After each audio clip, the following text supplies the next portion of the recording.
All right, we have to talk about it. Wait. I want to read you a quote, and I want you to tell me who wrote it. Okay.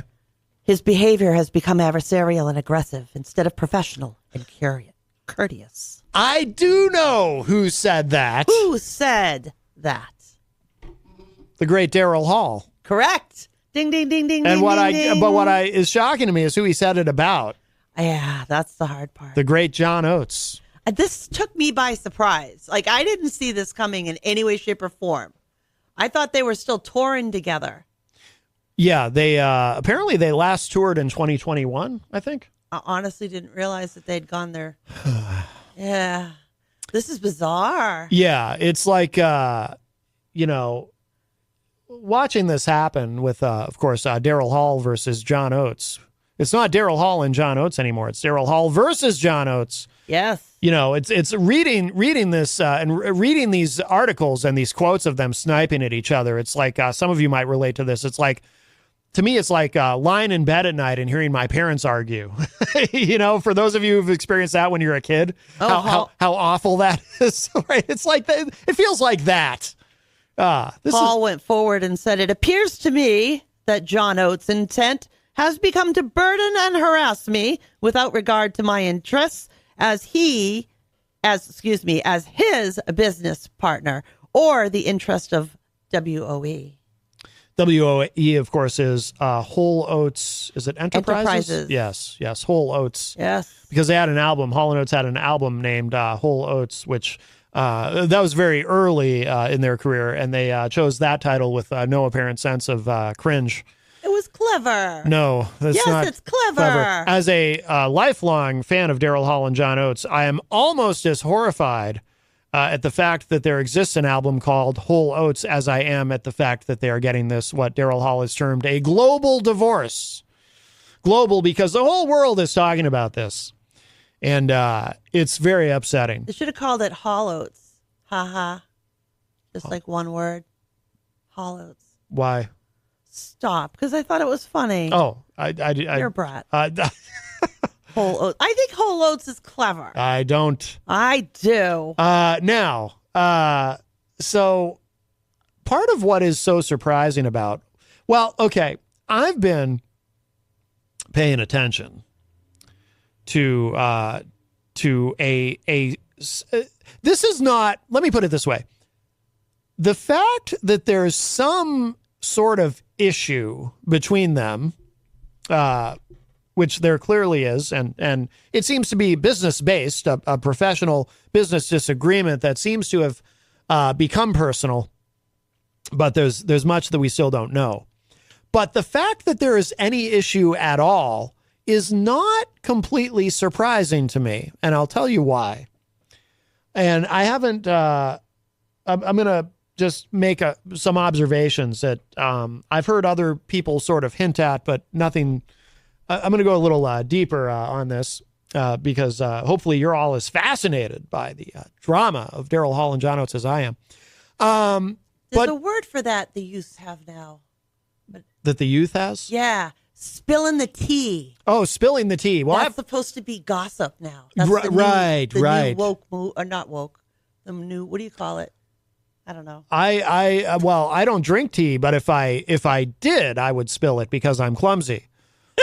So I suppose this is apropos, which I think the young people also say that. I think I heard DJ Reckless saying that the other day. He said something about, oh, that's very apropos. So the young people say that as well, I believe. I have observed over the past 5 or 6 years that Daryl Hall has low-key, the young people definitely say that, has low-key been disparaging John Oates subtly and just a little bit here and there. Now, people who have been following this closely, everyone refers to the Bill Maher podcast, where Daryl Hall was on Club Random. This was 5-6 months ago. He was on Bill Maher's podcast. And Bill Maher brings up, he's talking to Daryl Hall about his career and, whether they're going to make new music or they're just going to keep touring on the hits and whatnot. And Bill Maher said something to him about, in terms of his decision making, he said something about, well, but you have a partner. To which Daryl Hall quickly replied, "You think John Oates is my partner? No, we're business partners. He's not my creative partner." And Bill Maher's reaction is like, "Whoa, what have I stepped in here?" And Daryl Hall goes on to say that they're not creative partners, and they're strictly business partners. And yes, they made records together called Hall and Oates, but that doesn't mean. But even on the records, they're very separate. And people are pointing to that. And did at the time saying, why is he talking about John that way? He's making it sound like Daryl's basically making himself sound like a solo artist, and like John Oates is just kind of this hanger on, kind of the Andrew Ridgeley to Daryl's George Michael's, and or is it George Michael? And and then he kind of cleans it up a little bit later in the podcast, because Bill Maher comes back to it and says, well, when you're a fan of people, you want the people you like to like each other. And at that point, Daryl clarifies, and he says, and keep in mind, this is before the lawsuit. Daryl says, "Oh no, I do like John. We're friends. We're just not creative partners like people think we are." John's really being very verbal too. He's going out and talking to everybody. He told the Los Angeles Times, "Everything you do is juxtaposed against another person. Try doing that sometime. I don't want to use the word emasculating because that's male, but it takes away your individuality." I thought it was Daryl who said that. No, that was Hall. Daryl Hall. No, Hall. Right. Yeah, Daryl said that. Daryl Hall. What did I say? You said John Oates. Oh, I'm sorry. Yeah, John isn't saying as much as Daryl. Well, so Daryl is going. That's what I meant. Daryl is he's talking to everybody. I got quotes from everybody here. That's pre-lawsuit. Yeah.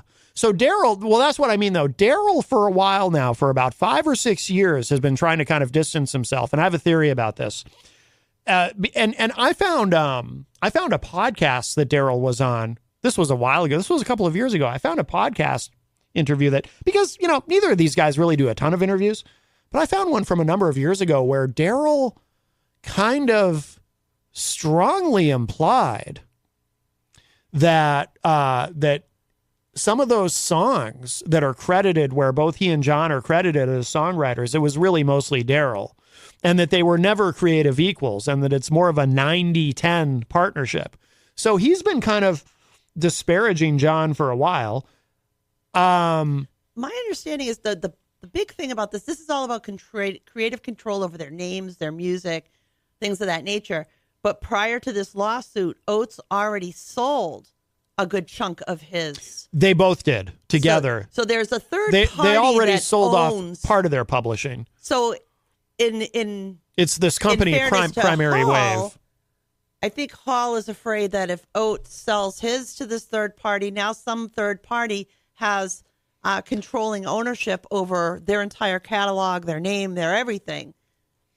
Well, not only that, but according to Daryl Hall's attorneys, part of what is in their business agreement is there's a confidentiality. In other words, Daryl is claiming that John violated this confidentiality agreement by showing the business agreement that they have within Whole Oats Enterprises. It's hard for me to even say that, Whole Oats. I think it's nice. By showing their agreement to Primary Wave, because you're not supposed to do that. So you're not supposed to do that without Hall approving it. And neither of them can do that without the other approving it, which seems to be why the judge has gone ahead and put a pause on the sale. But Daryl, the thing about Daryl is I have long held a theory, especially when I noticed Daryl. I noticed something. Geez, I noticed this years and years ago. In fact, there is an album, I think it's Do It for Love, which was the last full-length studio album of all original material that Hall & Oates has ever put out. And I remember looking, geez, this was like 15 years ago. It's been a long time since they put out an original, because Daryl has said they don't have anything to say together creatively. They've put out solo albums. But the last studio album they put out, I love to look at liner notes if it's an artist that I'm really interested in. And like I said, I'm a big fan.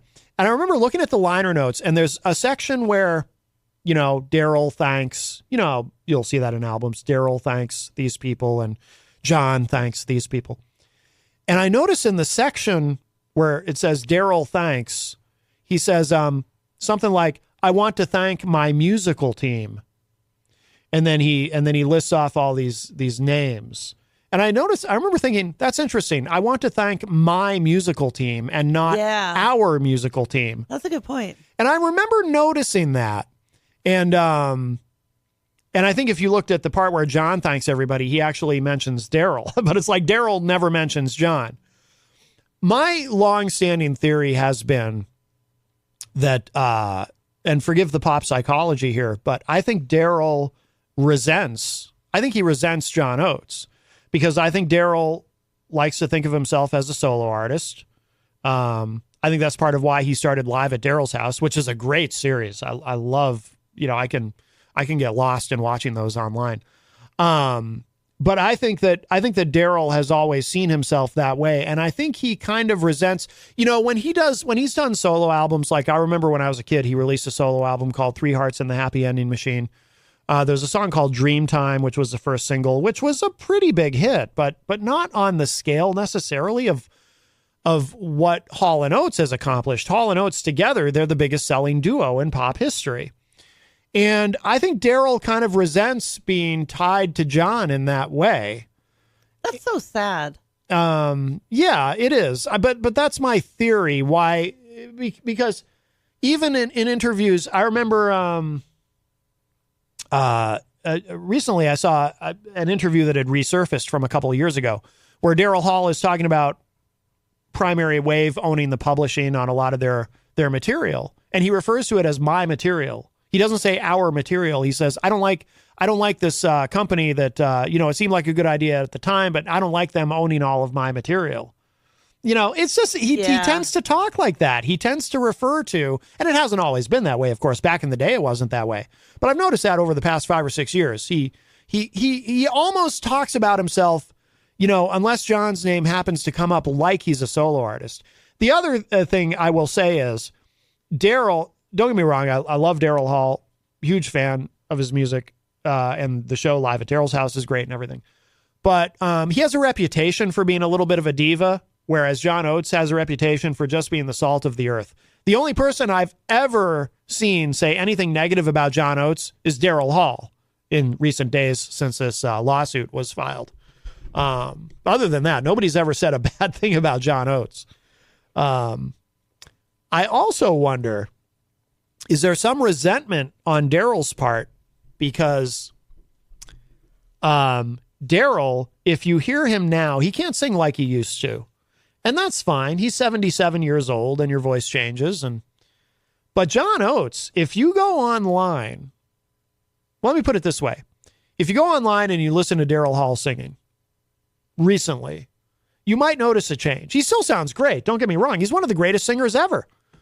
But he still sounds really good. Can't take that away from him. But you can tell there's a change, right?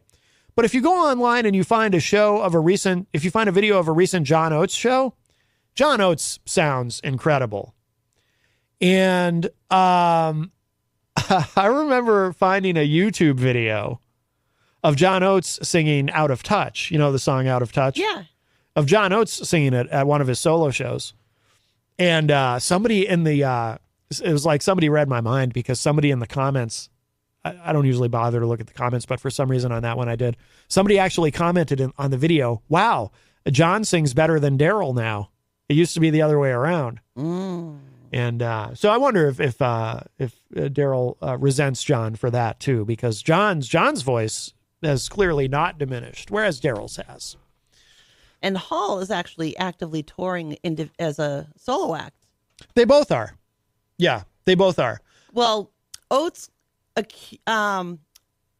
accuses Oates of intentionally trying to sell this stuff now to disrupt and make his life difficult. I saw that. He's doing this. He's creating unnecessary, he said, not to mention unnecessary expense and burden during a time when I'm in the middle of a tour through the U.S. West Coast, Japan, and Manila, and need to focus and perform at a top level. I believe that John Oates timed the unauthorized transaction to create the most harm to me.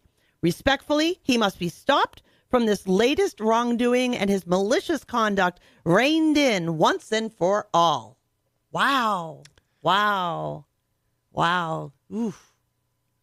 Now, That's hard. We think these guys went to college together. They met at Temple University. Mm-hmm. They became a band in the 1970s. All this time, mm-hmm. they haven't done anything in nearly two decades, from what I've been reading up as far as like doing anything more. It's been they tour. They've toured no, together I mean, like a lot. the last time they actually put anything out together. Yeah, it's been nearly 20 years. Yeah, since they've done that, but it's sad to see this long relationship devolve into this. mm-hmm. But I can't blame. I'm kind of in Camp Hall here, because I can't blame him for not wanting a third party to have controlling interest of his work. Right. Of their work. Like I can see why that would be really. I mean, what happens if they do? Could Hall legally be prohibited from playing music? No, it doesn't work that way. But it would be. The thing is, when somebody else owns your the publishing rights to your music, and it's a big subject, and I don't know all the ins and outs of it. I only know a little bit, but they decide how it's used. So let's say whoever owns your publishing, they want to sell your song to a car company to use in their commercial. Well, if you, as the artist who wrote and recorded that song, if you own your publishing, you have a right to, do whatever you want with it. But if somebody else owns your publishing, they have a right to do whatever they want with it. Yep. Some of these artists who are selling their publishing, Springsteen did it. Neil Young did it. Neil Young claimed, though, in his interview on Howard Stern, that when he sold off his publishing, because, they're cashing out, they're getting huge lump sums of money to sell off their publishing. Neil Young claims that in his agreement, I think it was Neil Young who said this, or maybe it was David Crosby before he died, said that in their agreement, they still have veto power over how their music is used. Although that's not how it's supposed to work, so I wondered if that was true. But yeah, so Daryl might be concerned about how their music is going to be used, and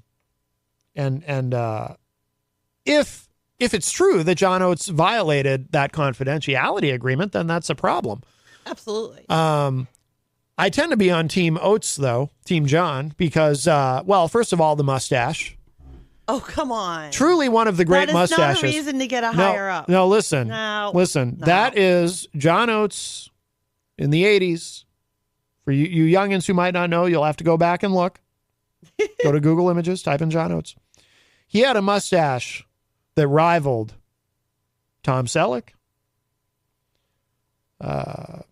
Who else? It is a very nice Wilford Brimley mustache. Sorry. Yes. But it is not a reason, I do not believe. And it inspired a leg up. And it inspired a cartoon, J Stash. Really? Yeah, Come on, for real? No, for real. There's if you go on YouTube and look up J Stash, it's really funny. Stop it. Is it just the stash, or is he involved? Is it his body? It's a whole thing. You gotta see mustache? it. It's really funny. When you get a chance, go on YouTube and look up J Stash cartoon. Stop. It's really funny. It's really funny. Who did that? Yeah, it was a whole thing, and he was involved in it. He provided the voice for it. Really? Yeah. This was like 15 years ago, maybe. It didn't go anywhere though, unfortunately. But no, I mean, just based on reputation, I mean, John sounds like the much nicer person, just generally. I do find it hard to believe that he's doing any of this out of malice to Daryl Hall. But again, I mean, legally, if he's not supposed to share any confidential business information with Primary Wave, and he did that, then it's hard not to be on Team Daryl, I suppose. But Daryl does have a rep for being a bit of a diva. I wonder, did he have like a first right of refusal or anything like that? You know what I mean? Like, was there any effort to let him buy himself instead of selling it to the third party? Yeah, I don't know.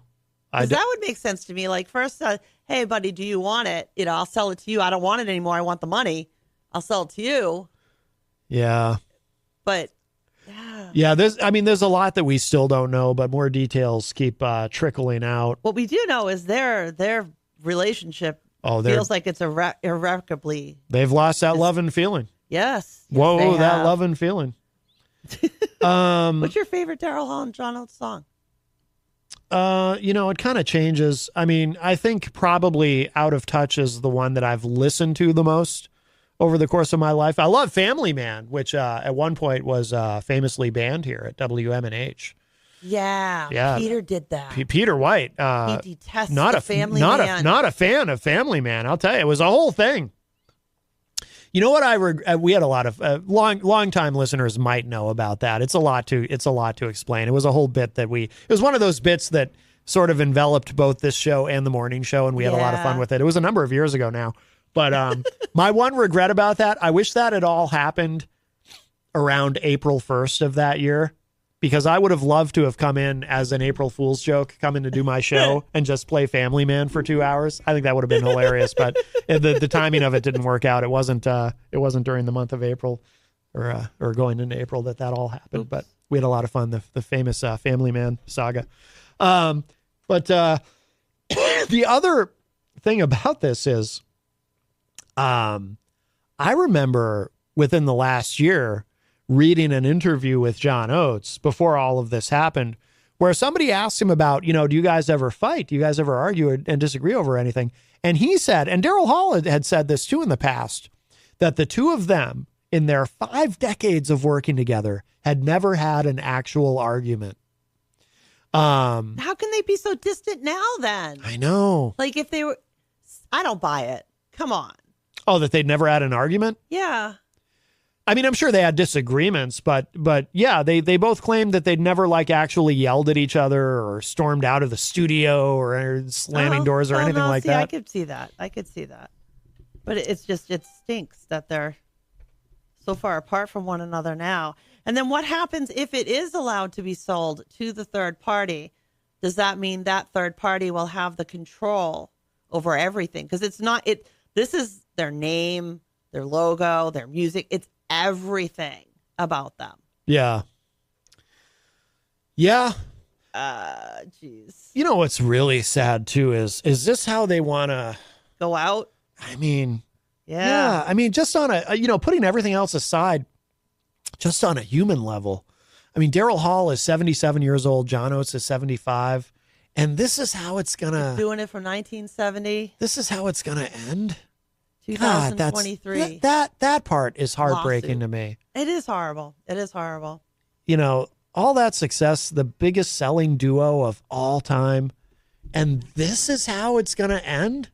And they like the nice guys in music, right? They're the guys that you'd want to go listen to and relax and have fun and joke around. They were the happy guys. Yeah. It's hard to see these two happy guys not so happy. Is watching them growing up, their music, I mean, it was always good music. It was, it wasn't like, oh, we're going to kill something. It was always good music, happy music, loving music.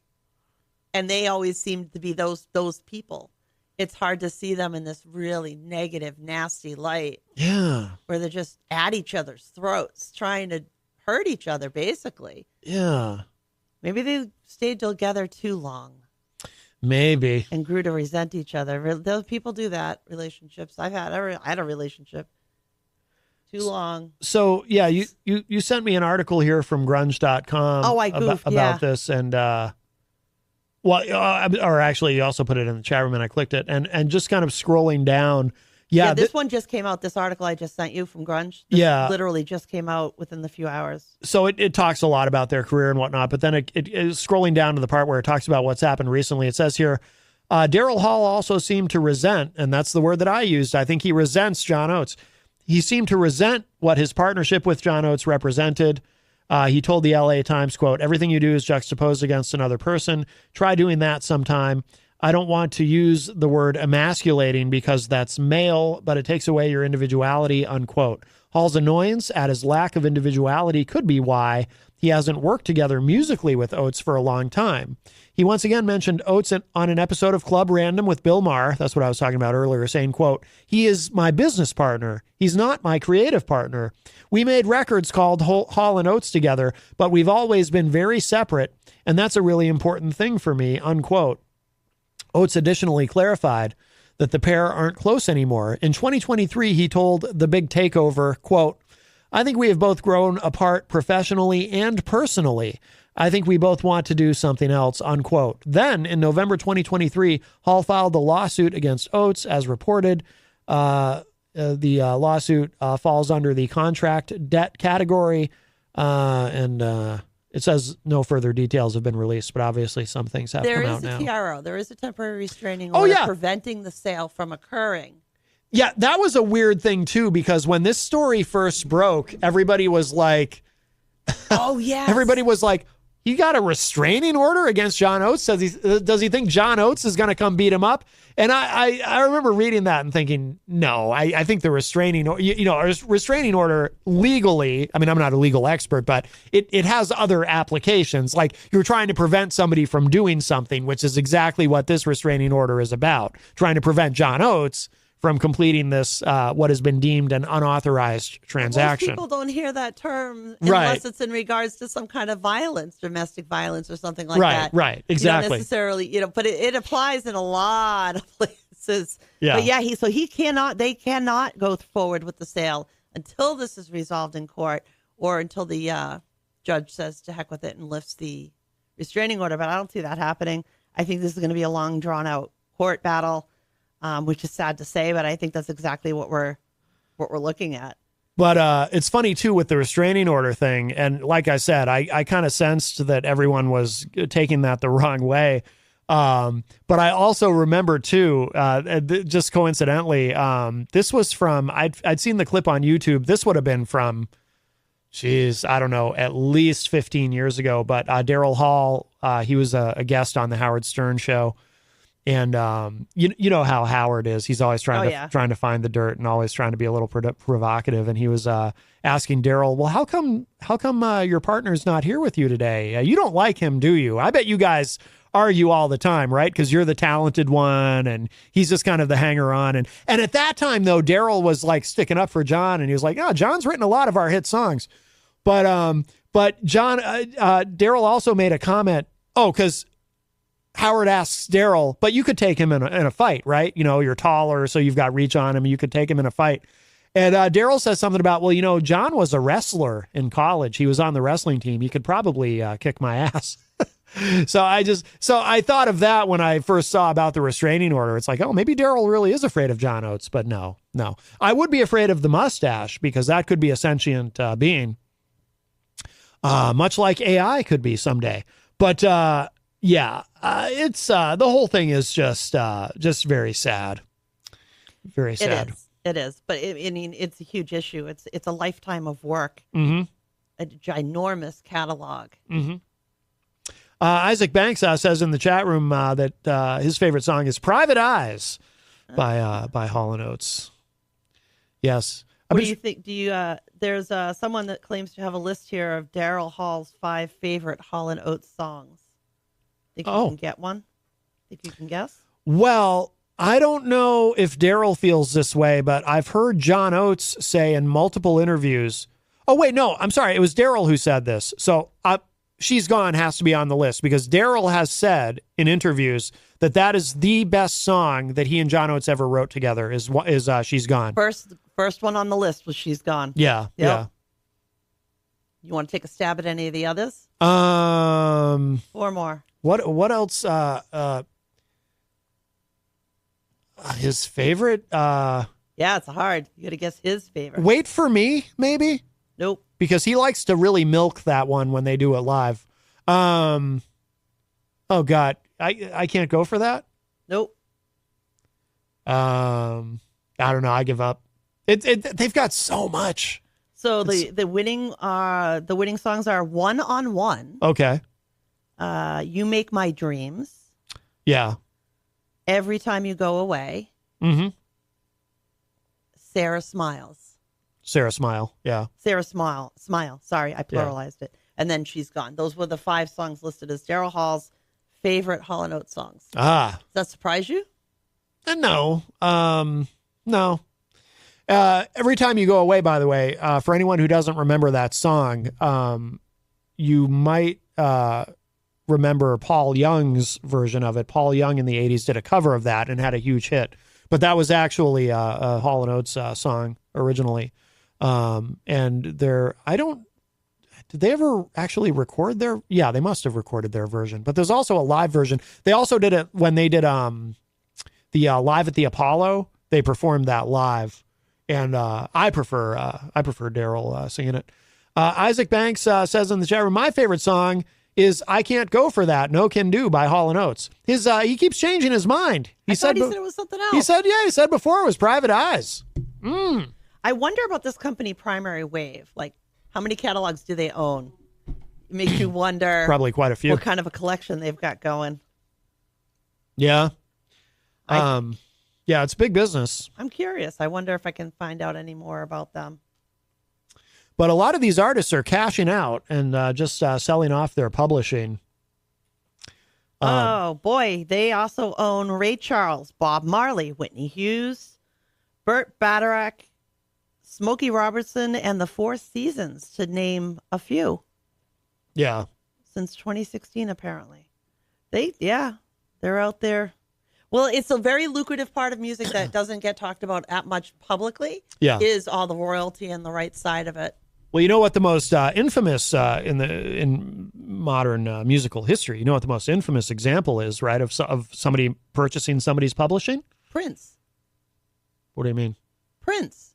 When he changed his name. Oh, no. No. When somebody purchasing the rights, the publishing rights to somebody else's music. When Michael Jackson bought the Beatles? You got it. Aha. Yep. And who owns that now? Because Michael passed away. Do his kids own it, or did they sell it? I wonder if they might have sold it. I don't know. Has the because he literally went up against Paul McCartney. It ruined their friendship. Paul McCartney wanted to buy the rights to his own music. Yep. And Michael Jackson outbid him. Yep. Wasn't it a Sotheby's or something?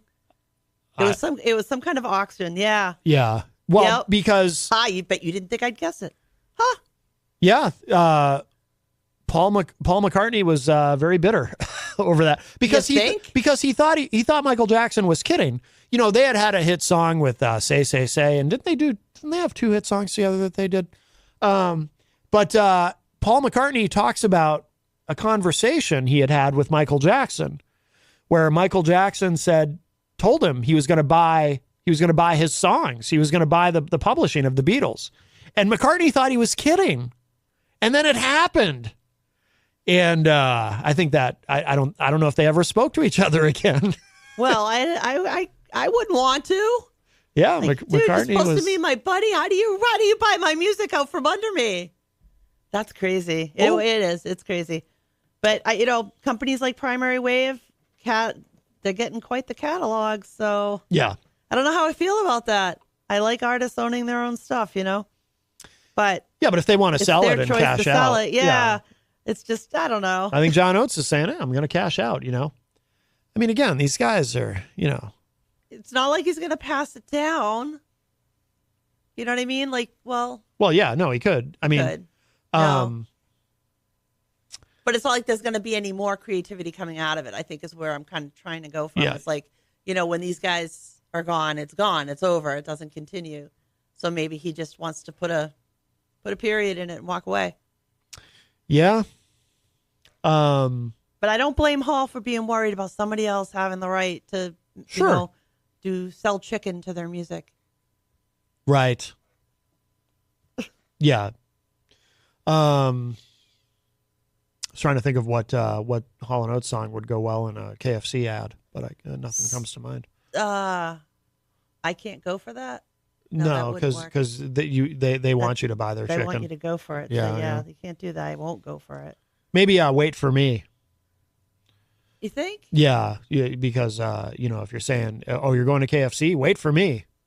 Wait for me, please. I want some of that fried chicken. No. No? I can't sing it like Daryl Hall does. No. Of course, Daryl Hall can't sing it like Daryl Hall does either anymore. Stop. But John Oates can, and Daryl resents that.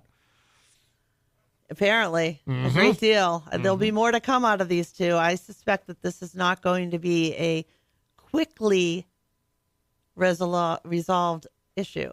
I see this being a ugly, long court battle. Yeah, it's very sad. It comes out with no winners. Very sad. It's a shame.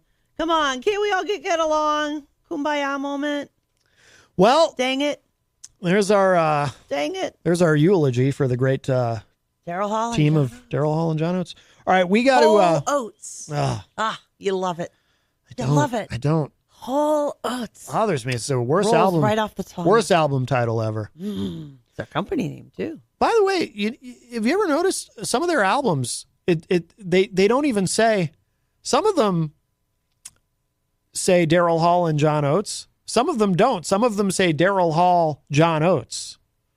Without the and? Without the and. I wonder if that's Daryl's doing. Oh, maybe that was when the split started. You should figure out when that was. What year did they drop the and? Well, or did they ever use the and again afterwards? It came and went. Like I'm looking at the cover of H2O, and it just says Daryl Hall, John Oates, but that was an early one because we are going to close with Family Man. Which I'm looking at the same cover. Which was on the wait a H2O minute. album. There's another one that has a plus sign.